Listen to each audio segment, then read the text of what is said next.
আমার মা বোন বল আর ছোট ভাই আসসালামু আলাইকুম। আমরা বিএনপি যদি রাষ্ট্র ক্ষমতা যায় আল্লাহর মেহেরবানিতে আপনারা সমর্থনে, তাইলে প্রথম আমরা যে সমস্ত পরিবার আর্থিক অনটন আছে, অনেক পরিবার আছে, আমরা শুরুতে 50 লাখ পরিবারের ফ্যামিলি কার্ড দিতাম চাই। এই ফ্যামিলি কার্ড করবো বড় মহিলাদের নামে, গৃহবধূ নামে। আর যারা কাছে কার্ড থাকবো এরা প্রতি মাসও 2 থেকে 2,500 টাকা মূল্যমানের খাদ্য সামগ্রী পাইবা। এতে পরিবারের কিছু আর্থিক নিরাপত্তা হইব না। ওগুলো ফ্যামিলি কার্ড।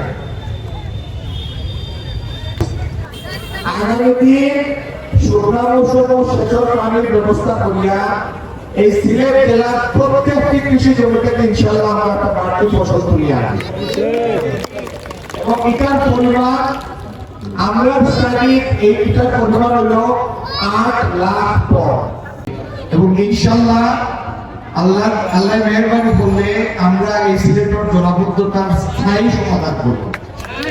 কোনো কসমেটিক সমাধান নয়, স্থায়ী সমাধান। একইভাবে আগামী দিন আমরা চিকিৎসা সেবারে মানুষের দুর্বলতা আনতাম চাই। আর আমরা নেতার পরিকল্পনা হলো আগামী দিন কমিউনিটি ক্লিনিক প্রেতান শক্তিশালী করতে, ইনো সার্বক্ষণিক ডাক্তার থাকবো, কিছু ঔষধপত্র থাকবো, যাতে কমিউনিটি ক্লিনিকও গিয়ে আপনারা সেবা নিতে পারেন। বিশেষ করে যারা প্রসূতি গর্ভবতী মহিলা তারা যেন চিকিৎসা সেবা নিতে পারেন, এটার ব্যবস্থা থাকবে। আমরা আগামী দিন যদি রাষ্ট্র পরিচালনার সুযোগ পাই, এই বাচ্চাদের পুষ্টি চাহিদার যোগান আমরা ইনশাআল্লাহ সরকারিভাবে করব।